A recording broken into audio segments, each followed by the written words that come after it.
Amigos, muy buenas tardes. Soy Roberto Rendón, el director de la Comisión de Arbitraje y Mediación de Canaco, y hoy estamos de manteles largos y con mucho gusto de estar con ustedes. Bienvenidos todos.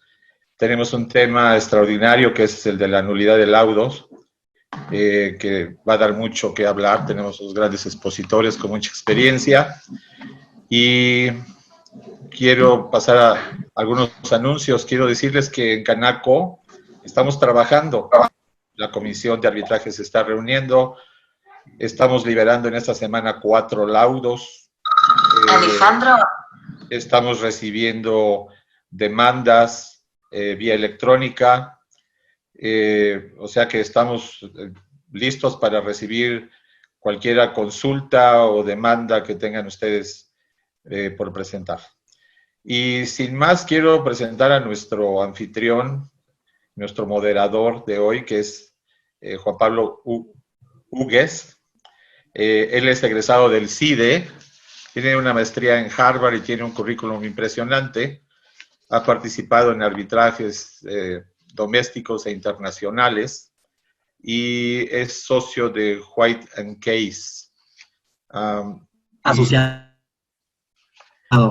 Asociado todavía. Ok, es asociado de White & Case, LLP, y lo dejo para que haga la presentación de nuestros invitados de hoy. Muchas gracias, bienvenidos. Juan Pablo, te dejo el micrófono. Muchas gracias, doctor. Y antes de todo, quiero agradecer a la Canaco por esta amable invitación. Es para mí un gran honor estar aquí discutiendo un tema no nada más bien interesante, sino que bien actual y sobre todo con unos panelistas tan de lujo como ya dijo el doctor. Quiero también agradecer a todas las personas que se unieron a la sesión. Entiendo que son circunstancias complicadas para todos y me da muchísima alegría que a pesar de eso tengamos un público tan amplio interesado en estos temas tan importantes. Y retomando el honor que es para mí participar en esta sesión, paso a introducir a los panelistas del día de hoy. La primera es la doctora Margarita Luna Ramos, que es consejera en Fonbove Sericierra.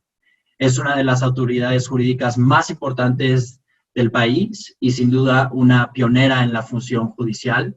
Fue ministra de la Suprema Corte de Justicia de la Nación durante 15 años y trabajó en el Poder Judicial de la Federación durante aproximadamente 44 años.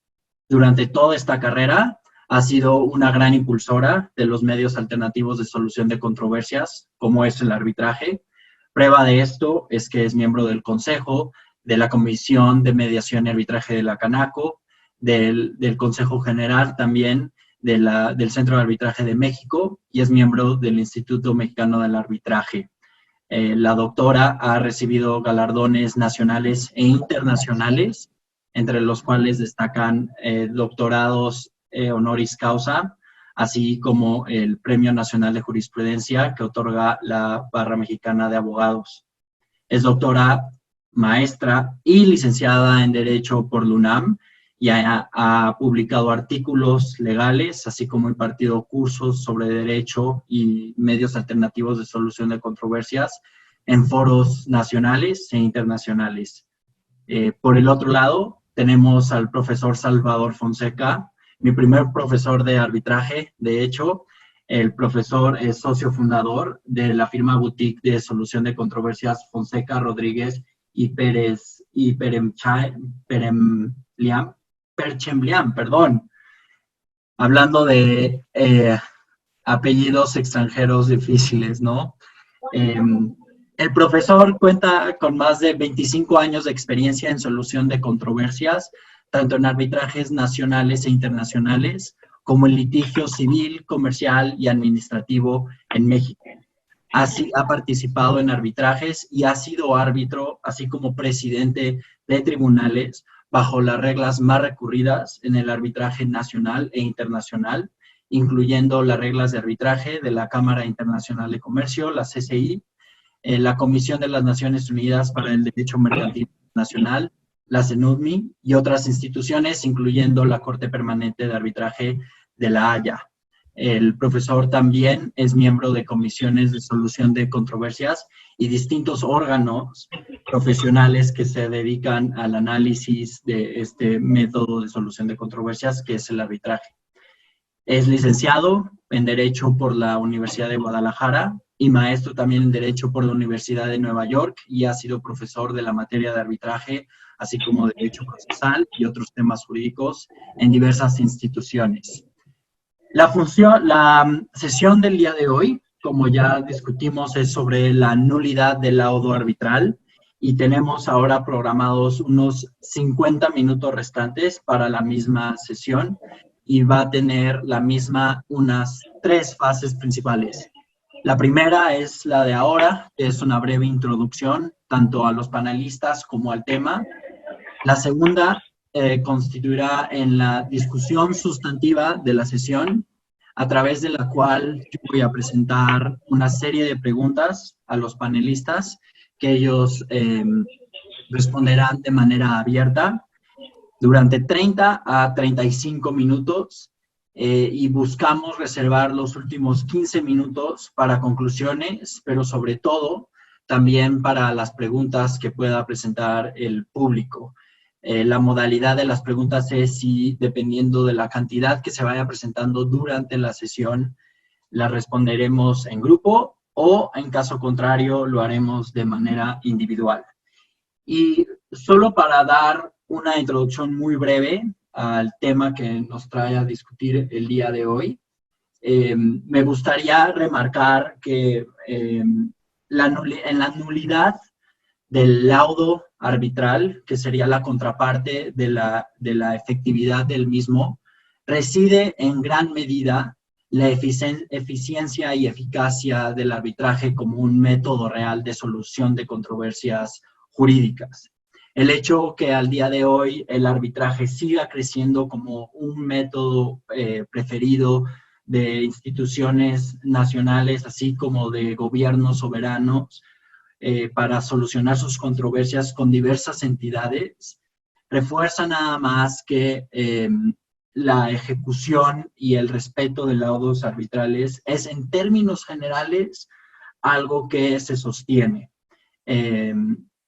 A pesar de que en muchas instancias la nulidad del laudo arbitral, como ahora vamos a ver, incluyendo en México, se toca como un tema excepcional y se construyó como una excepción a la eficacia y ejecución de los laudos arbitrales, al día de hoy sigue presentando muchas cuestionantes que lo hacen un tema de actualidad ahora y que lo seguirán haciendo de actualidad en el transcurso de los años y de la práctica del arbitraje. El profesor Fonseca, por ejemplo, en el desarrollo de la discusión nos platicará sobre 2 casos muy recientes de 2 jurisdicciones distintas que levantan preguntas muy interesantes sobre cuándo un laudo puede ser sujeto a nulidad y cuándo se puede poner en entredicho al final la eficacia de un laudo arbitral. El propósito de esta sesión, de mano con la estructura de la misma, es aprovechar el conocimiento teórico y la experiencia práctica de los 2 panelistas el día de hoy. Entonces, con este objetivo voy a intentar hacer preguntas que mezclen tanto la teoría como la práctica. Y dado que la especialidad de ambos panelistas está, al menos en principio, enfocada en el derecho mexicano, así como de la mayoría del público, voy a arrancar con preguntas sobre el sistema mexicano y las reglas que son relevantes para la nulidad del laudo arbitral en México. Y solo para arrancar ya con las preguntas, mi concepción, a menos que me corrijan, sobre la nulidad del laudo arbitral es que este concepto es el lado opuesto de la regla de hecho en México. Es decir, En México se busca la ejecución, el reconocimiento y ejecución del laudo arbitral, y la negativa de esa ejecución y reconocimiento del laudo arbitral sería la nulidad del laudo. Pero para eso y para resolver esta cuestión, paso a la doctora Luna Ramos sobre si es correcto entonces hablar de nulidad del laudo arbitral en el derecho mexicano, si existe tal concepto, y en dicho caso, ¿cuáles son las normas relevantes para este concepto en México?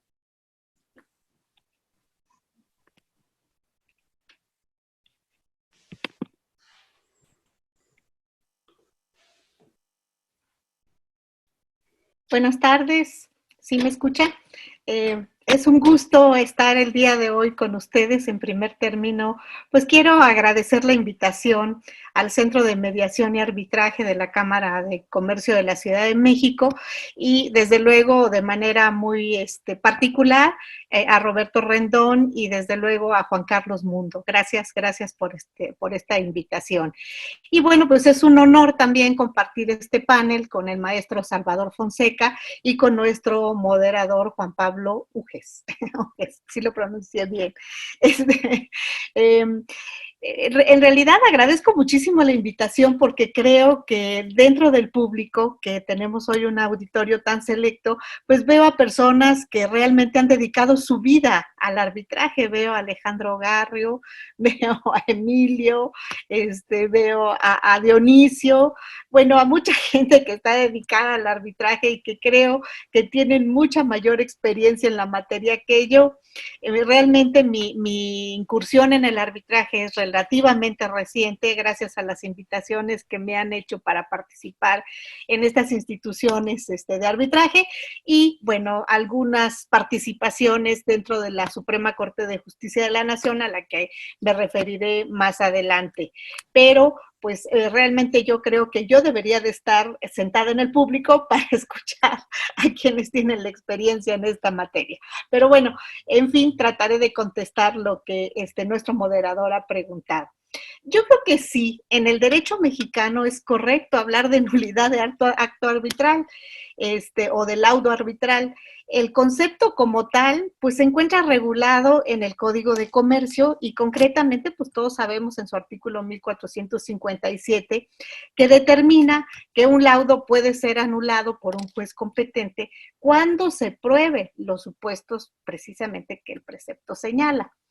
Un laudo arbitral, pues es un acto jurídico que, como muchos otros, es susceptible de ser anulado, pero la importancia de por qué y cómo se llega a su anulación, pues yo creo que fundamentalmente deriva de la naturaleza jurídica del arbitraje y del laudo arbitral. Es de todos conocidos que desde el punto de vista de la doctrina, pues existen tres teorías en cuanto a la naturaleza del arbitraje. A lo mejor es una concepción quizás muy primaria, pero para mí de ella parte realmente la manera de cómo establecer y por qué establecer la nulidad de un laudo arbitral y cómo llegar a ella, sobre todo. De ellas depende muchas veces incluso hasta determinar si los árbitros pueden o no considerarse como autoridades para efectos del juicio de amparo. Yo creo que no pueden, pero precisamente esto deriva de la naturaleza del arbitraje. Y bueno, como todos saben, tenemos las tres doctrinas o las tres teorías, la jurisdiccionalista, la contractualista y la intermedia. Depende dónde las ubiquemos para que podamos entender por qué se llega a esta nulidad. La jurisdiccionalista, pues como todos saben, lo que nos dice es que si bien es cierto que para llegar a un arbitraje, dos o más personas se ponen de acuerdo en cómo dirimir sus diferencias mediante la decisión de un tercero o de terceros, lo cierto es que esa posibilidad de que el tercero dirima sus diferencias ya escapa a la voluntad de las partes. Entonces dicen los jurisdiccionalistas que designan a una persona que tiene facultades delegadas del Estado para poder dirimir esa controversia a través de las normas que precisamente se establecen en nuestro sistema jurídico, en el Código de Comercio. Y reconocen que esta regulación o esta institución está regulada precisamente por la jurisdicción delegada del Estado. Si nosotros vemos el artículo 17 constitucional, que en realidad se reformó muy recientemente, pues el artículo 17 constitucional no nos establece esta delegación de facultades. Lo que nos está determinando en la reforma relativamente reciente, porque es de hace poco tiempo, creo que si no mal recuerdo 2008, es que se consideren a los medios alternativos de solución de controversias por las leyes mexicanas, pero no se dice que estos medios alternativos de solución de controversias sean realmente una delegación de facultades. Entonces, pues yo no coincido con quienes ubican al arbitraje en esta postura jurisdiccionalista, pues nosotros interpretamos que en esta parte se le está delegando a los árbitros esas facultades, bueno, y creo que eso no es correcto. Por otra parte, si los ubicamos como árbitros que tienen facultades delegadas de las autoridades jurisdiccionales, pues ahí corremos el riesgo de que en un momento dado sí se acepten como autoridades responsables para efectos del juicio de amparo, si los ubicamos en esta tesitura. ¿Por qué razón? Porque se está diciendo que está haciendo un acto de autoridad que le está delegando una autoridad jurisdiccional. Entonces, ese riesgo se corre si se ubica precisamente en esta situación. El artículo 5 de la Ley de Amparo nos dice que si tiene esa facultad otorgada por una ley y esa facultad es similar a un acto de autoridad, entonces puede ser autoridad para efectos del juicio de amparo. Entonces, ese es el riesgo que yo le veo a esta teoría. La intermedia, pues bueno, utiliza de las dos y finalmente la defiende Carneluti y no le veo mayor problema hablar de ella. La que sí me interesa es la contractualista. La contractualista, y es la que yo en lo personal comparto. ¿Por qué razón? Porque implica que los laudos arbitrales y los procedimientos arbitrales son contratos. Son contratos que se celebran entre particulares en los que se ponen de acuerdo en que un tercero va a dirimir determinada situación. Si un tercero es el que dirime determinada situación, quiere decir que el laudo que se pronuncia en el procedimiento correspondiente es un acto que emana de la voluntad de las personas que decidieron que ese particular resolviera su problema. Es un contrato como cualquier otro, es un acto jurídico, es el acuerdo de voluntades con el objeto de crear, transmitir, modificar o extinguir obligaciones y derechos o situaciones jurídicas. Tanto el Estado como los particulares, tengamos presente, producen actuaciones jurídicas y el Estado normalmente lo produce a través de normas, mediante actos jurídicos, pero se distinguen entre el acto jurídico estatal y el acto jurídico particular. Cuando el Estado, a través de una manifestación de voluntad, produce o afecta situaciones jurídicas generales, está ejerciendo su actividad legislativa. Cuando produce o afecta situaciones jurídicas concretas, está realizando su actividad ejecutiva o jurisdiccional.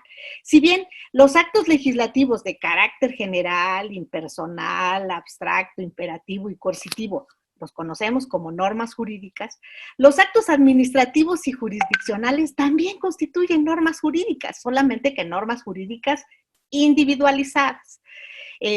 Una sentencia, pues es una norma jurídica individualizada. ¿Por qué? Pues porque nos está estableciendo cuál es la situación que debe de prevalecer entre las partes relativas a su controversia, señalando pues, los derechos y obligaciones concretas que a cada uno le corresponden.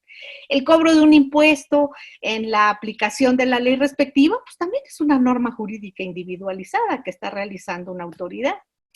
Los derechos y obligaciones producidos por particulares son normas jurídicas, pero incompletas. Son normas jurídicas, ¿por qué? Porque una norma jurídica producida por el Estado cuenta con el elemento de coercitividad. Pues por el contrario, no sería una norma jurídica si no tuviera este elemento. Sería una norma a lo mejor social, deportiva, religiosa, pero ¿qué es necesario para que sea una norma del Estado? Pues que tenga coercitividad, que sea obligatoria. Entonces, ¿qué quiere esto decir? Que en un momento dado, si hicieran los particulares dentro de sus compromisos esta coercitividad para hacer obligatorio el compromiso, pues estaría equiparando precisamente a una norma jurídica estatal. No, los particulares no tienen esa posibilidad. Dicho de otra manera, el acto jurídico particular tiene la coercitividad en potencia, pero requiere de la intervención estatal para que pase de la potencia al acto. Por ejemplo, nosotros tenemos un contrato de compraventa en el que decidimos adquirir un inmueble. Dos particulares nos ponemos de acuerdo para la adquisición de ese inmueble, en el precio, en la entrega, en una serie de detalles que pueden ir alrededor de ese acto jurídico. Simplemente es un acuerdo de voluntades entre dos particulares. Pero ese acuerdo de voluntades entre dos particulares, al final de cuentas, produce consecuencias jurídicas. Puede suceder que estemos en un acuerdo en el momento en que ya se va a ejecutar ese contrato, resulta que no se está cumpliendo en los términos pactados. O no se pagó íntegramente el precio, o la cosa que nos están entregando no era como se había pactado, o bien hay alguno de los elementos del contrato que está viciado. Entonces digo, no, yo ya ni siquiera quiero recibir esto, quiero la nulidad del contrato. Entonces, ¿por qué? Pues porque me engañaron, porque no era lo que yo había pensado. Entonces, ¿qué puede suceder? O bien busco el cumplimiento de ese contrato, el cumplimiento obligatorio, o bien busco la nulidad de ese acto jurídico. Pero para hacerlo cumplir, yo particular, motu propio, no puedo, sino que necesito de la actuación del Estado para lograrlo coercitivamente. Si ubicamos al arbitraje en esta corriente, como lo que a mí me parece que es correcto, que es un contrato producto de la autonomía de la voluntad de las partes, estamos exactamente en la misma posición del ejemplo anterior. Actos producto de la autonomía de la voluntad decidieron que uno o varias personas resolvieran un diferendo. Entre dos personas, nos pusimos de acuerdo y pues se llevó a cabo el compromiso arbitral, el procedimiento y finalmente pues se emitió un laudo. ¿Qué pasa ahora que ya se emitió el laudo? Pues que alguien no quiere cumplir o que alguien se dice engañado o se dice que no participó en el procedimiento en la forma que debía. Entonces, ¿qué quiere? Pues que el laudo se nulifique. El artículo 1462 del Código de Comercio da la posibilidad de hacer que se cumpla y el 1457 de que en un momento dado se establezca su nulidad. Pero, ¿qué sucede? Que si no se cumplieron los requisitos, pues quiero nulidad. Si no se cumple y quiero que se cumpla, pues voy a hacer forzoso ese cumplimiento. Pero ¿quién va a hacer que esto se cumpla o se declare nulo? Pues el juez competente. ¿Por qué? Pues porque es un acto de particulares. Y la pregunta es, ¿en alguno de estos procedimientos jurisdiccionales de cumplimiento de nulidad vamos a juzgar el contrato en sí mismo o el laudo arbitral en sí mismo? La respuesta es no. No se trata de lograr su cumplimiento, se trata nada más de lograr su cumplimiento o su nulidad, pero nunca será materia del juzgamiento las decisiones que se tomaron por los contratantes mediante la autonomía de la voluntad. No se analizarán los motivos ni del contrato ni del laudo. ¿Por qué razón? Porque entonces, ¿qué quiere decir? Que le estoy dando al laudo y le estoy dando al contrato una característica que no tiene, le estoy dando una característica de jurisdiccionalidad.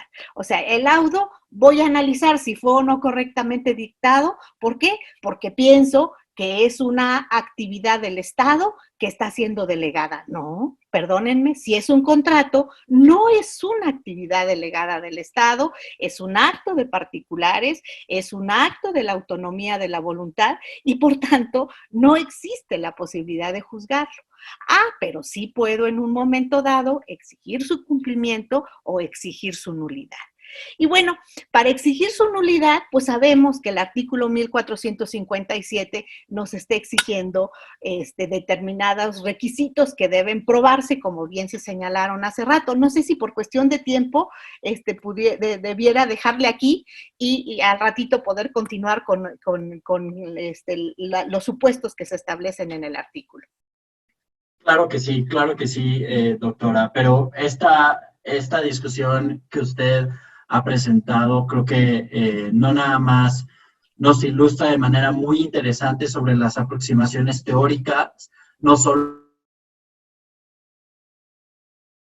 a la nulidad del laudo arbitral, sino al arbitraje en general, y nos dan un pie magnífico para entrar ya a las cuestiones específicas en la práctica sobre cómo funciona entonces la nulidad en México, cómo la buscamos y demás, y donde además tenemos la fortuna de explotar la experiencia del profesor Fonseca, a quien le preguntaría entonces, partiendo de esta introducción teórica al arbitraje y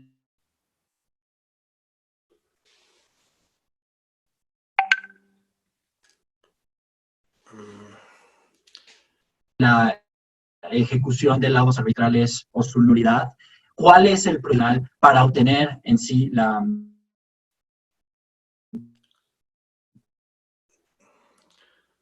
Juan Pablo, te estabas congelando un poquito, pero creo haber entendido la pregunta. Nulidad de un laudo arbitral, aprovechando la discusión teórica de la doctora, si tú en específico en la práctica echas mano de alguna de estas aproximaciones teóricas al arbitraje para obtener cierto resultado en la solicitud de nulidad o no. Gracias, Juan Pablo, y gracias a la Canaco por la invitación. Es un honor estar en este webinar junto con la magistrada Margarita Luna Ramos. Y pues voy al grano. Mira, voy a empezar partiendo de algunas de las ideas que ya estaba esbozando la ministra sobre la idea del arbitraje como algo para personas adultas, mayores de edad. Las causales de anulación pues son limitativas y de interpretación estricta, son realmente excepcionales. El problema en México es que los litigantes creen casi siempre que su asunto es excepcional. Yo me he topado con casos en donde se busca la nulidad de un laudo. Auténticamente el litigante cree que se causó pues una inequidad, se le violó algún derecho en el arbitraje y realmente lo cree. Y está de alguna manera involucrado de tal manera en el asunto que cree que tiene una causa justa para buscar la nulidad. Y eso tiene que ver con que a nadie le gusta perder. Sin embargo, pues la esencia del arbitraje es las partes pactaron esta fórmula de solución de controversias y eso incluye el tener que aceptar el resultado, el laudo.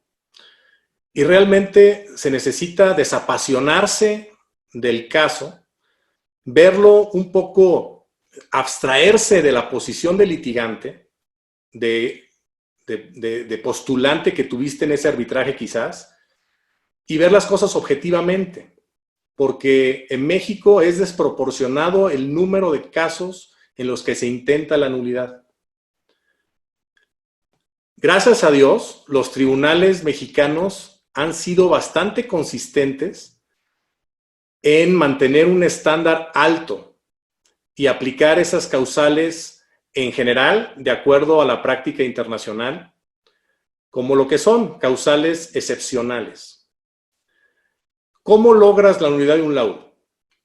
Bueno, hay un juicio especial sobre transacciones comerciales y arbitraje que está en el Código de Comercio, en los artículos 1472 al 1477, que se adicionó en el 2011 para facilitar, para hacer más clara el trámite de estos procedimientos, los procedimientos relacionados al arbitraje, la nulidad, el reconocimiento de ejecución y algunos otros más.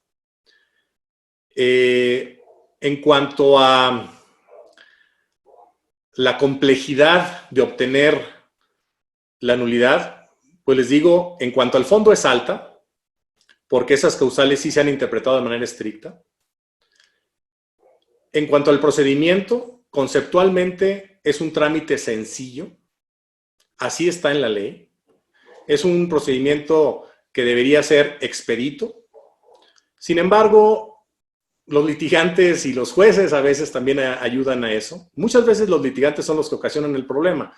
Los jueces terminan a veces ayudando a que algo que su esencia es sencilla termina siendo complicado. Y me refiero a temas que en la práctica están siendo, pues, causa de dolores de cabeza para litigantes y jueces. Por ejemplo, hubo, antes de las reformas de 2011, una disyuntiva sobre si era posible o no reconvenir la ejecución, o el reconocimiento de ejecución, perdón, cuando se demandaba la nulidad. Hubo necesidad de llegar hasta diversos amparos para que se clarificara jurisprudencialmente que sí era posible reconvenir en el mismo procedimiento en que se demandaba la nulidad.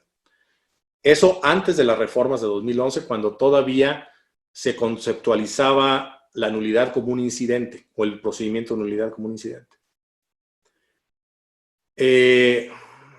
Ahora, en la actualidad, tenemos igual problemas. Por ejemplo, en materia de reconocimiento de ejecución, que es un procedimiento igual, debería ser igual que el de nulidad. Por ahí algunos jueces han vuelto muy formalista el requisito de presentar un laudo original autenticado. Y eso ha dado lugar a que algo que debería ser un trámite sencillo tarde más de un año, quizás hasta 2 años, sin siquiera poder tener la demanda admitida a trámite. Porque estamos discutiendo cuestiones que internacionalmente están resueltas hace mucho tiempo. Internacionalmente, ese requisito de autenticación se surte con la presentación misma del laudo con las firmas auténticas de los árbitros, sin más. Aquí en México ha dado lugar una tesis de un colegiado que, tratando de interpretar el problema, interpretar nuestro Código de Comercio, pues vino a ponerle formalidades innecesarias como exigir, por ejemplo, que las firmas de los árbitros estén ratificadas ante un fedatario público o que se surtan algunos requisitos adicionales en cuanto a la posibilidad de una copia certificada por una institución de arbitraje.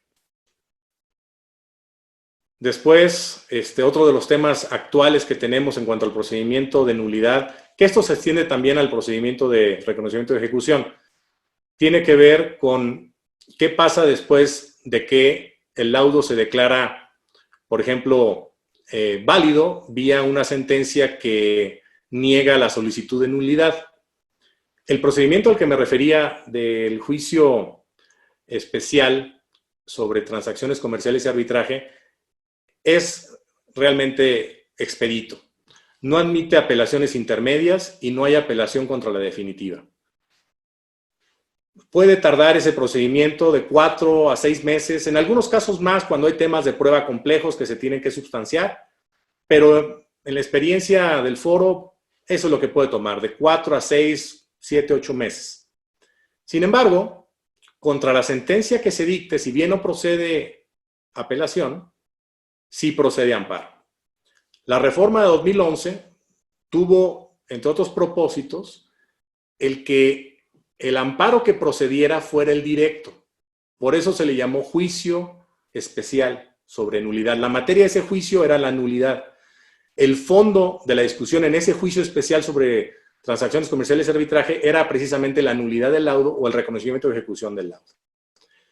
Esa era la, digamos, teleología, el propósito de la reforma en lo que toca al juicio de amparo que se iba a interponer en contra de la sentencia.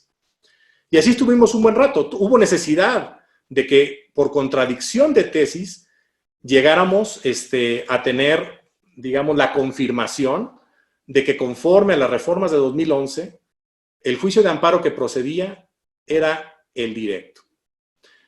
Sin embargo, recientemente, la Corte acaba de resolver una denuncia por contradicción nueva, esto es este mismo año pasado, que ha sido muy controversial. Revisaron el tema y acaba de decidirse que lo que procede es el amparo indirecto. Entonces regresamos a la situación que teníamos antes de 2011, bajo el análisis de que, pues, de fondo no se está resolviendo la cuestión en el juicio de, digamos, de nulidad. En el juicio especial sobre transacciones comerciales y arbitraje, el análisis de la Corte fue, no se está resolviendo el fondo de la cuestión, eso se resolvió en el arbitraje. Por lo tanto, este juicio especial, pues no es un juicio realmente. Y lo que debería, por lo tanto, proceder es el indirecto. Podemos entrar en análisis, digamos, conceptuales o doctrinales sobre qué tipo de amparo procede, pero en términos prácticos, eso va en contra del espíritu de la ley modelo que adoptamos en México, en contra del espíritu que impulsó la reforma de 2011, porque todo el propósito era que fuera algo fácil de tramitarse y que tuviera un resultado lo más pronto posible para darle viabilidad al arbitraje en México. Ahora, con el trámite biinstancial, pues implica más tiempo, más riesgos de que la intervención judicial resulte en alguna interpretación, digamos, adversa al arbitraje. Y es algo que, pues yo sinceramente no aplaudo. Pero lo más importante en un régimen, me parece, es tener certeza jurídica. Tener seguridad de que cuando vas a un camino, lo sepas qué va a suceder de principio a fin. Cuando en una jurisdicción te están cambiando, digamos, la pichada, te están diciendo, ahorita es por acá, pero mañana es por acá, no es un mensaje, digamos, de lo mejor para vender a México como una sede viable para arbitraje. Entonces, a mi punto de vista, tiene varios aspectos negativos esta reciente decisión. Y desde un punto de vista práctico, pues los que nos dedicamos a postular en esta materia de arbitraje, pues tendremos que sencillamente ahora acoplarnos a la nueva realidad de que lo que procede es amparo indirecto y que va a tomar más tiempo el procedimiento de nulidad. Con eso me detengo, Juan Pablo, y espero nuevas preguntas tuyas. Claro, claro. Muchas gracias, profesor. Creo que se pausó. Estoy pausado. Acá. Muchas gracias. Creo que esta información es una transición muy interesante a los aspectos ya más prácticos de la discusión y también me da pie a poder adentrarme a uno de los actores más relevantes en el tema de la nulidad de los laudos, que es sin duda alguna el Poder Judicial, que a pesar de que en una institución como el arbitraje es un actor al que en principio se busca evitar, no deja de ser un bien relevante, y tenemos la fortuna de ahora tener a la ministra Luna Ramos, a quien le quisiera preguntar si, más bien quisiera saber su opinión sobre la aproximación del Poder Judicial en México a la nulidad de los laudos arbitrales. Creo que el profesor nos presentó un caso en el que, en principio, no era nada más por acción del Poder Judicial que un juicio que, en teoría y en la práctica, debería de ser expedito, como el de nulidad de un laudo, al final se convertía en un juicio más complejo, sino que pareciese que el Poder Judicial entendía a esta institución y a este procedimiento sobre todo como algo expedito y como excepcional, pero parece ser que actuaciones más recientes del mismo poder han obstaculizado justo estos objetivos de excepcionalidad y también de eficiencia procesal. ¿Usted cree que existe una aproximación generalizada a la nulidad de los laudos arbitrales dentro del Poder Judicial mexicano?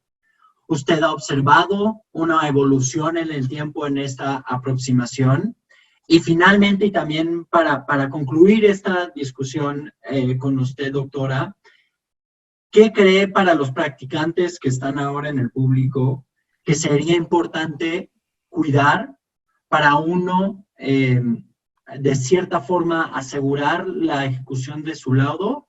Y dos, que la nulidad sea expedita, un procedimiento expedito y sobre todo excepcional. Gracias. Muchas gracias. Bueno, en primer lugar, sí quiero reiterar que el arbitraje, si alguien se inclina precisamente por el arbitraje, es porque quiere un procedimiento más rápido que cualquier procedimiento jurisdiccional.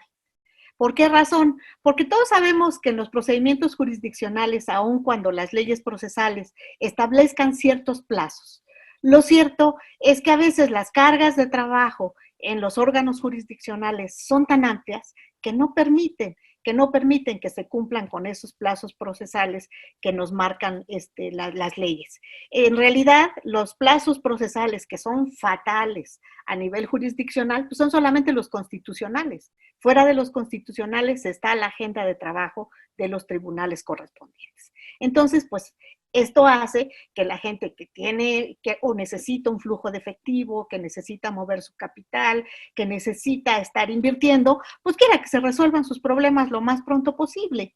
Entonces, es una de las razones por las cuales se va al arbitraje. Yo, antes de contestar la pregunta que me hizo, quisiera regresar un poquito al tema que tocó el maestro Salvador, porque fíjense que ese tema me tocó vivirlo en la Corte. Este problema se presentó, el determinar la vía, y yo creo que la vía es importante para cuestiones de agilidad. No es lo mismo hablar de un amparo indirecto que de un amparo directo que tiene un procedimiento muchísimo más rápido. ¿Por qué? Porque el expediente ya va integrado, no hay que ofrecer pruebas y simplemente llega al tribunal colegiado, se le da el trámite correspondiente y se turna al magistrado para su resolución. Y si eventualmente hay una revisión ante la Corte, pues será únicamente en materia de constitucionalidad o de interpretación. Entonces, por esa razón a mí me parece que sí es muy importante la vía, el tema que tocó Salvador. ¿Por qué razón? Porque fíjense que es un problema que empezó desde mucho antes. En la Corte se llevó a cabo, recordarán algunos de ustedes, el amparo directo en revisión 1225/2006, que llevó a cabo el Grupo Radio Centro.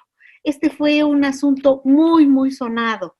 Este asunto me tocó todavía participar como integrante del Pleno de la Suprema Corte de Justicia de la Nación, y por eso hace ratito en mi intervención decía que a lo mejor es algo que les parece trillado y les parece ya inocuo, el que recurramos a qué tipo de teoría es la que sustenta la naturaleza jurídica del arbitraje, pero me parece que de ahí vienen realmente, de esa mala interpretación, vienen todos los problemas que se suscitan precisamente en las determinaciones que se toman desde el punto de vista jurisdiccional en materia de arbitraje.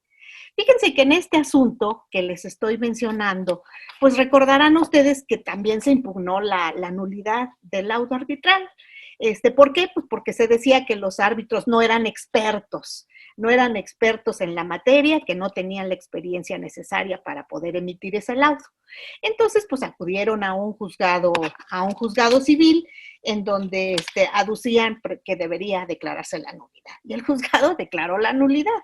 Claro que se fueron al recurso de revisión, y ahí el tribunal colegiado lo que dijo, no, esto no es no es un amparo indirecto, esto es un amparo directo. Y bueno, con este tipo de circunstancias, el asunto acabó en la Suprema Corte de Justicia de la Nación para determinar la vía. Y para mí fue muy importante la determinación de la vía, porque el proyecto que se llevó a cabo en aquella ocasión y que ahora es una sentencia, que es la base de lo que acaba de darse en la última contradicción de tesis a la que Salvador hizo alusión. ¿Por qué razón? Porque en ese proyecto se toma en consideración al arbitraje como una delegación de facultades jurisdiccionales de la autoridad correspondiente, cuando no lo es. Nunca será una delegación de facultades. ¿Y por qué se estableció esto? Pues porque se dijo que se estaba haciendo, en realidad, una facultad que correspondía al Estado, la estaba haciendo un particular. Entonces yo no podía coincidir con esa afirmación, y por tanto se decía, bueno, primero que nada, recuerden ustedes que en 93, cuando se adoptó el modelo de la ley modelo de un citral, pues se dejó a la facultad del órgano legislativo que se estableciera el medio de impugnación de la nulidad de los laudos. Y pues aquí hubo un problema de error garrafal porque se estableció que era un incidente. Pero no era un incidente, fue una mala denominación. Y yo creo que cuando existe una mala denominación del Poder Legislativo en una figura jurídica que se lleva a cabo en su aplicación e interpretación por tribunales, pues no importa la denominación, importa la razón de ser de ese medio de impugnación. Y aquí el problema es que se le dio a la denominación legislativa el carácter que en un momento dado no tenía. Esto no era un incidente, era propiamente un juicio. Y entonces lo que sucedió es que el proyecto determinó que el juicio principal era precisamente el arbitraje. Y entonces, afortunadamente en esa época me tocó a mí todavía participar en esta discusión, y yo lo que les dije, no coincido con esta afirmación que se está haciendo en el sentido de que el incidente de nulidad deriva del juicio principal, que es el juicio arbitral. Para mí el juicio arbitral no es un juicio arbitral propiamente dicho, es un procedimiento arbitral que se siguió por un particular y que culminó con un laudo arbitral. Ahora, si el incidente de nulidad no puede entenderse como un incidente que deriva de ese juicio arbitral, ¿qué es realmente el incidente de nulidad? Pues es una mala denominación del código, una perfectamente mala denominación del código cuando determina que se trata de un incidente de nulidad. Yo creo que aquí hay una acción de nulidad y así lo manifesté en aquella ocasión y por tanto es un juicio total y absolutamente independiente. Esto sucede, por ejemplo, cuando pues, estamos en presencia de los contratos que ya habíamos hablado. Si nosotros estamos en un contrato pues de un juicio de arrendamiento, un contrato en el que vamos a desahuciar por no pago, pues no vamos a juzgar en absoluto el contrato. Lo que vamos a determinar es si podemos o no darle cumplimiento a ese contrato o si el contrato puede ser nulo. Pero al final de cuentas, no juzgamos el contrato en sí mismo. Este es acto de particulares. Por eso mi insistencia desde un principio. Y entonces, si es un acuerdo de voluntades de particulares, ¿por qué le vamos a dar la connotación de un juicio que no es? Porque si entonces determinamos que el juicio principal es el arbitraje, perdónenme, los árbitros son autoridades para efectos del juicio de amparo, porque están llevando a cabo un juicio arbitral. Entonces, la idea fundamental es no, si se trata de una decisión particular en la que se está dirimiendo una controversia porque así lo quisieron, porque así lo presentaron, pues entonces el determinar si es o no nulo, pues es una acción independiente, o si se quiere o no hacer cumplir ese contrato, también es una acción totalmente independiente. El laudo arbitral no es más que un acto de particulares. ¿Hasta dónde concluye realmente ese acto? Pues hasta la emisión del laudo. No se quiere cumplir o en un momento dado no estoy de acuerdo con el procedimiento que se llevó porque no se cumplen con los requisitos que ya hemos señalado. Bueno, pues entonces acudo a la autoridad jurisdiccional para que o haga el cumplimiento forzoso o bien se declare la nulidad. Y ahí es cuando se insta precisamente a la autoridad jurisdiccional, pero la acción principal es la nulidad del laudo. La acción principal es el cumplimiento y la ejecución del laudo, no el laudo en sí mismo ni el procedimiento arbitral. Esto fue acto de particulares que nada, absolutamente nada, tiene que ver con esto. Entonces, por esa razón, en aquella ocasión yo voté en contra en este primer asunto donde tuvimos esta situación. Dijimos, si se trata de una acción independiente, si en un momento dado este laudo arbitral es un acto de particulares, bueno, pues simple y sencillamente tiene que ser un juicio de amparo directo, aquel en el que se impugne esta situación. ¿Por qué razón? Porque si no le estamos dando al arbitraje una connotación que no tiene. Y cuando partimos de una connotación distinta, interpretamos mal absolutamente todo, absolutamente todo. Y esto es lo que volvió a suceder en esta ocasión en el asunto que ahora nos acaban de referir. ¿Por qué razón? Porque se le vuelve a dar precisamente al laudo arbitral la connotación de que es un procedimiento cuasi jurisdiccional, hecho por situaciones de carácter delegado, en los que al final de cuentas, lo único que en un momento dado se está haciendo es, bueno, puedo hasta analizar el laudo arbitral si es una situación delegada y si esa es la razón primaria que da lugar al problema. Bueno, yo creo que eso no puede de ninguna manera establecerse, de ninguna manera. Estamos exclusivamente en la situación de que la acción principal no es más que la nulidad del laudo, única y exclusivamente. Y para esa, las causales son, como bien lo dijo Salvador, tan limitadas, no son en un momento dado causales que debieran interpretarse con un sentido amplio en el que podamos tenerlas como un cajón desastre donde pueden meterse muchas otras. No, no, no, son precisamente establecidas de manera total y absolutamente limitativa. Entonces, sobre esa base, ¿por qué para mí sí es tan importante desarrollar siempre la naturaleza jurídica del arbitraje y entenderla? En aquella ocasión, 4 ministros votamos en contra, sin embargo, pues la mayoría logró el determinar que sí era un amparo indirecto. ¿Por qué razón? Pues porque el juicio principal era el arbitraje y la incidencia de la nulidad o del cumplimiento era precisamente algo accesorio a ese juicio principal. Esa fue la razón fundamental de aquella ocasión, con la que evidentemente yo no lo compartí, el ministro Cosío, el ministro Góngora y alguien más, el ministro Fernando Franco. Fuimos los únicos que votamos en contra en aquella ocasión, pero la resolución quedó desde el día 30 de enero de 2007 dando esta solución. Y bueno, pues es una reminiscencia que ahora se hace precisamente de aquella sentencia que, si bien no era una jurisprudencia, porque fue un solo caso, sí se retomó prácticamente el mismo criterio para prolongar aún más el arbitraje. Ahora, en cuanto a las razones de que si la nulidad debiera llevarse a cabo a como de lugar, no, lo que sucede fundamentalmente, perdón, sí, ¿alguien habló? Sí, totalmente de acuerdo. Hemos visto casos.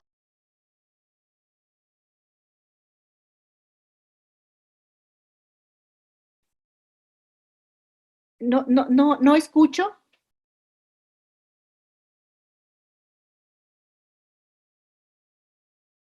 No alcanzo a escuchar. Yo nada más para concluir en este momento y después retomar algunas otras cosas, nada más decir, cuando se trata de arbitrajes en los que interviene la autoridad, tenemos un problema muy serio, que a las autoridades incluso si no interponen todos los medios de defensa en contra del acto que tienen presente, incurren en responsabilidad. Y yo creo que eso debiera cambiar, porque en un momento dado, aunque no estén convencidos, tienen la obligación de hacerlo para evitarse un problema de responsabilidad. Y en el caso del abogado particular, pues ve una instancia más. Y cuando yo creo que la nulidad jamás debe de tomarse como una instancia más para rebatir el laudo que se haya emitido. Si ya determinaron esa vía por su rapidez, por su expeditez, si están dispuestos a pagar incluso por esa decisión, yo no veo de ninguna manera la posibilidad de que se rompa ese pacto de caballeros donde la palabra ya no contó y vamos a impugnar su nulidad ante los tribunales. Y en los tribunales, lo que se decía, sí, hay una situación que no podemos dejar de tomar en cuenta.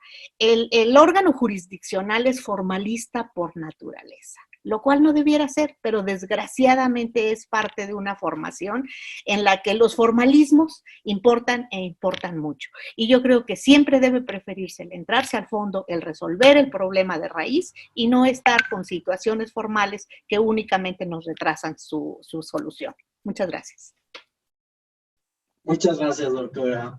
Esa ha sido una discusión muy interesante sobre las intricacias procesales de esta figura excepcional en México en particular, y también me da una entrada muy interesante a más allá de las fronteras nacionales y discutir un poco con el profesor Fonseca cuáles son las normas, si alguna, que estaría México obligado a observar en cuanto a nulidad y ejecución de laudos arbitrales.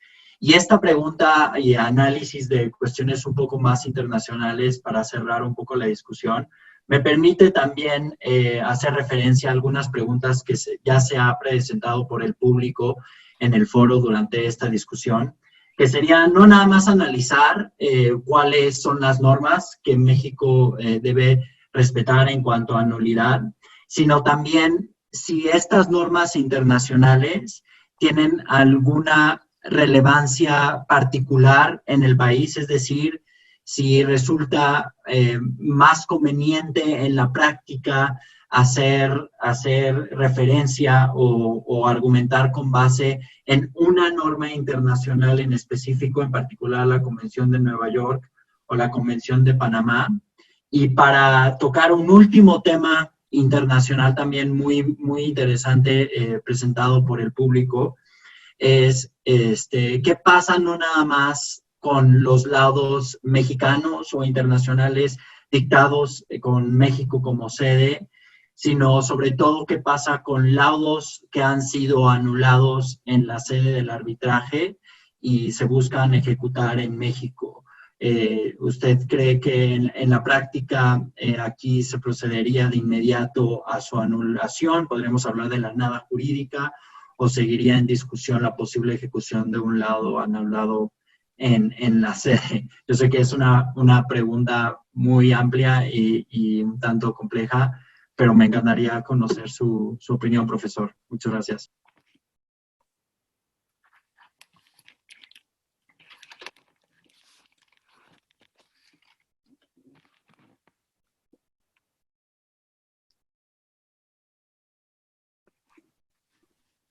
Creo que estás en mute, Salvador. Sí, estaba en mute. Gracias, gracias, Juan Pablo. Les decía que voy a tratar de ser breve y directo en las respuestas, pero quería empezar con una aclaración.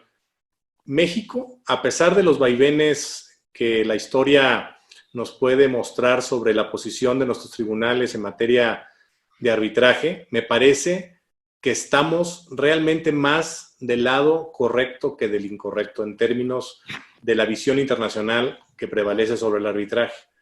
Mira, podemos hacer un poco de historia. Hay una sentencia, un precedente de la Corte de los años 30 que es súper interesante como para empezar el análisis de cómo ha ido evolucionando la visión mexicana sobre el arbitraje y sobre los temas que tocaba la ministra. Ese precedente es el precedente de la compañía de petróleos El Águila, el nombre de la tesis es Arbitraje. Es una tesis antigua que ya no tiene vigencia, pero que desde entonces teníamos muy clara la naturaleza del arbitraje como un medio de solución de controversias privado, que los árbitros no eran autoridades para efectos del amparo, no tenían jurisdicción ni delegada ni por la naturaleza de su encargo o de la función que cumplían, derivada de la autonomía de las partes, de la voluntad de las partes. Es una tesis muy interesante y se puede seguir esa génesis, digamos, jurisprudencial en México hasta el precedente 71-2014 de la Corte, que es, a mi parecer, una gran sentencia y que ha dado luz a muchos otros tribunales en México, pues como debe ser, la Suprema Corte, para resolver sobre laudos y sobre la justiciabilidad del arbitraje. Es a mi parecer, un gran precedente y que realmente nos distingue de otras jurisdicciones, para empezar, en el continente. No es lo mismo lo que ha sucedido en otras jurisdicciones, por ejemplo, Colombia, Perú, Venezuela, etcétera, en donde el fenómeno de la constitucionalización del arbitraje ha ido por un camino muy distinto del mexicano. Y la esencia del problema en Latinoamérica está en que muchas de esas jurisdicciones han visto la función del árbitro como una función jurisdiccional, ya sea delegada o por su naturaleza, y que por lo tanto es sujeta de control constitucional, vía tutela o vía amparo. En todas las jurisdicciones en Latinoamérica hay figuras parecidas, y esto, bueno, pues hasta muy recientemente ha dado problemas. Uno de los precedentes que me quería referir es uno muy reciente. En Colombia, precisamente, hay una resolución del Consejo de Estado en Colombia, que es la autoridad en Colombia que tiene competencia para conocer la nulidad de laudos cuando intervienen entidades del Estado en el arbitraje. Y es un caso entre un consorcio chino, se llama el consorcio Cook DTC, en contra de una empresa de participación estatal, generadora de energía, que se llama GESELECA. Y lo interesante del caso es que hubo una tutela, primero una acción de tutela en Colombia en contra del laudo, que se declaró improcedente después de una larga secuela procesal. Pero se le dio entrada precisamente bajo la idea de que es posible, digamos, tutelar los derechos constitucionales de la gente en Colombia vía esta acción constitucional llamada tutela, entre ellos el arbitraje, porque se entiende que los árbitros ejercen una función jurisdiccional. Si bien las causales para que proceda la tutela son muy restrictivas, es difícil que proceda una tutela en Colombia, no deja de estar abierta la puerta, la posibilidad de ir a buscar en tutela impugnar un laudo arbitral. Es un despropósito para mí, partiendo desde la premisa de que el arbitraje es una cuestión contractual, como lo apuntaba la ministra. Pero en otras jurisdicciones se permite, y todo parte de esa visión de que los árbitros ejercen una función cuasi jurisdiccional. Lo interesante de ese caso es que no procedió la tutela, pero paralelamente se estaba viendo un recurso de nulidad ante este Consejo de Estado, que es el que se encarga de revisar los laudos, bajo las causales de nulidad iguales que las nuestras. Colombia tiene un estatuto arbitral parecido al nuestro, basado en la ley modelo, y lo interesante del asunto es que se decretó la nulidad del laudo bajo la concepción de que se había violado el acuerdo de las partes. El 1457 del Código de Comercio, no me voy a detener, digamos, a leerles las causales, pero una de las causales, la D de la fracción primera, dice que podrá declararse la nulidad si la parte que intente la acción prueba que la composición del tribunal arbitral o el procedimiento arbitral no se sujetaron al acuerdo de las partes. Lo interesante del caso es que este Consejo de Estado analizó el arbitraje y dijo, hubo una orden procesal 1 en donde se habían establecido, entre otras cosas, el calendario procesal. Y se había previsto que si una parte presentaba en la dúplica un peritaje, la otra parte tenía la oportunidad de contradecirlo excepcionalmente.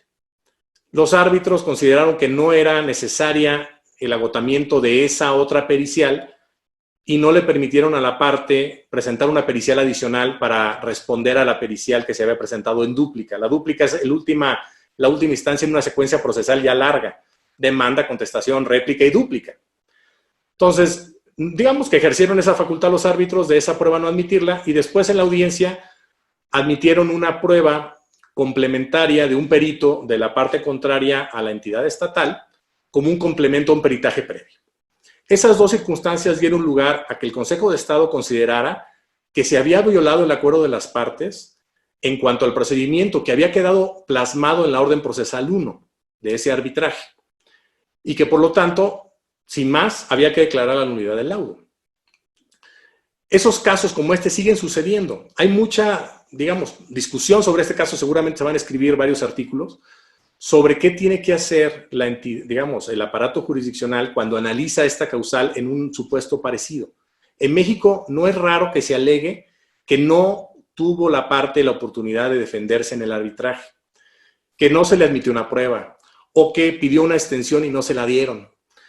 Todas esas alegaciones podrían ser materia de una sentencia como la que acaba de ocurrir en Colombia. Las partes habían pactado un arbitraje donde las reglas decían que se les tenía que permitir, por ejemplo, exponer de manera plena su caso. Pidieron una ampliación, no se las dieron, y que eso vaya a ser posteriormente materia de una causal de nulidad. Esto, lo que pasó en Colombia, es apartarse del tránsito internacional sobre la interpretación de las causales de nulidad, de la ley modelo, que es una ley común en muchos países. México, Colombia y muchísimos otros países tienen esas causales, que son las mismas que están en la Convención de Nueva York.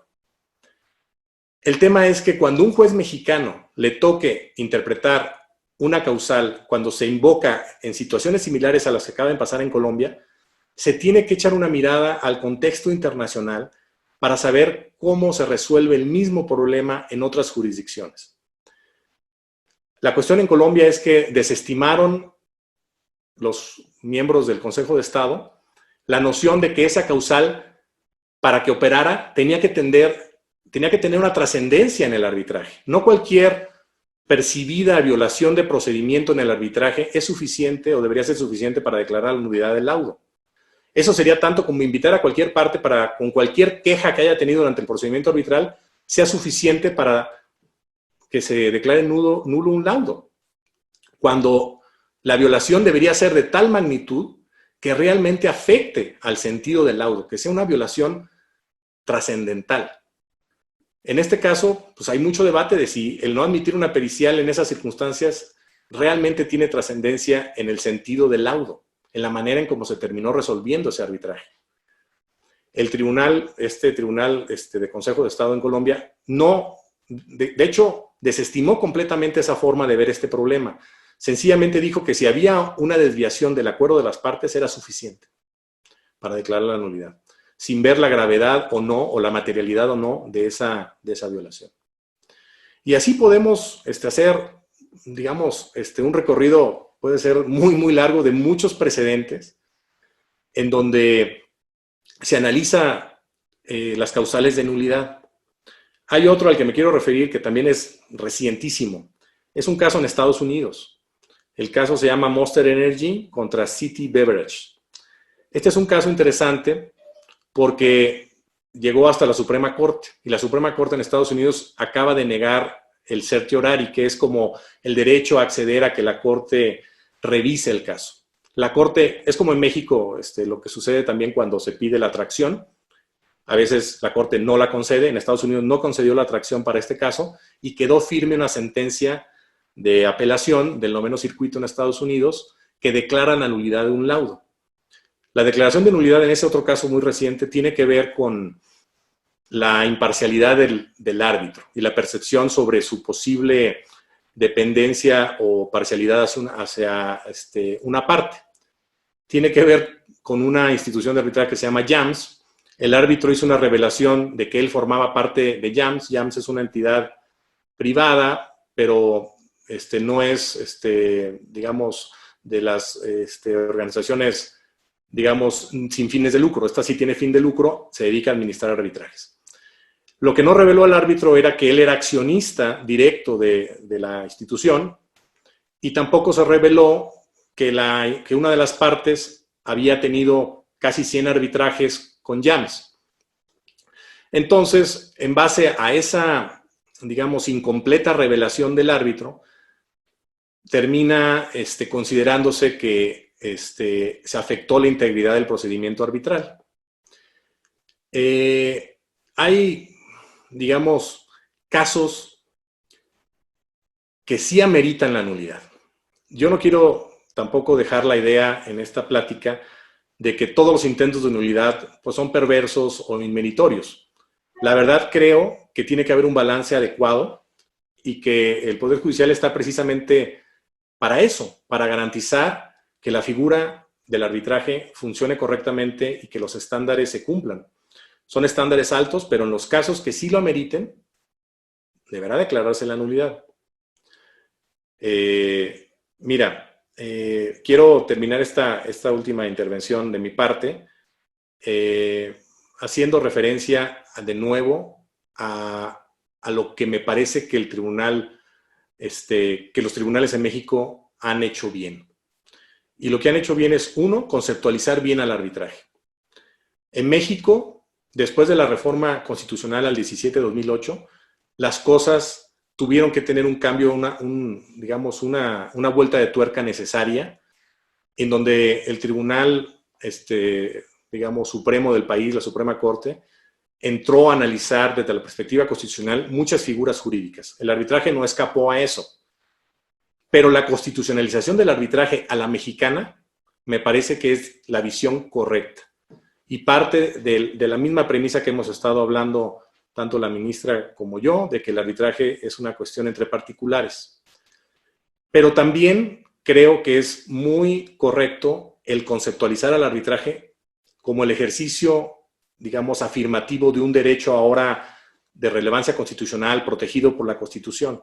Y que los jueces en México, como lo indica la Corte en ese precedente, no tienen que tener una preferencia, digamos, hacia la solución de disputas vía jurisdicción de cortes estatales, sino que tienen que ser neutrales y realmente poner sobre la mesa los diversos intereses que pueden estar encontrados, pero dándole primacía al ejercicio de ese derecho constitucional.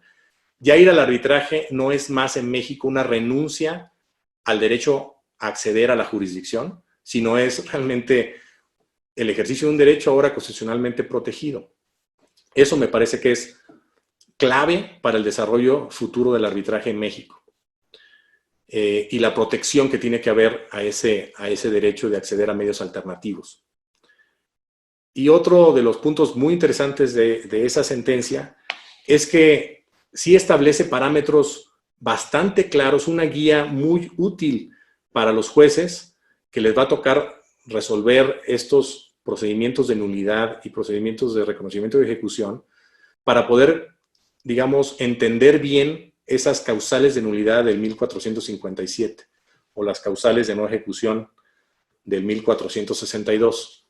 Es realmente una guía y creo que una de las labores que tenemos que hacer es fomentar el que los jueces que les toque resolver le echen un ojo a ese precedente y que cuando resuelvan además le echen un ojo también a cómo han resuelto otros jueces en el contexto internacional el mismo supuesto de nulidad que se les invoca. Y hay una herramienta para eso que la UNCITRAL la pone a disposición pues, de todo el público, que es el CLAUT. Ahí están recopilados los precedentes de jueces de diversas jurisdicciones sobre las mismas causales de nulidad. Y sobre tu pregunta de qué instrumentos internacionales pueden tener influencia en México, pues es la Convención de Nueva York y la Convención de Panamá, pero esas dos convenciones realmente se refieren al reconocimiento de ejecución de laudos. La Convención de Nueva York además se refiere a la remisión de las partes al arbitraje, a la protección de la cláusula arbitral. Ninguna de esas dos convenciones se refiere a la nulidad de laudos, pero sin embargo las causales son las mismas. Entonces, como instrumentos internacionales que hablan de esas causales de nulidad, tenemos esos dos y además tenemos la ley modelo. El CLAUT es al que me refiero, es esa compilación de precedentes, precisamente se refiere a las interpretaciones que han hecho jueces alrededor del mundo de los mismos artículos del Código de Comercio, ya sea porque están interpretando un artículo de la ley modelo o alguna de las fracciones del artículo 5º de la Convención de Nueva York.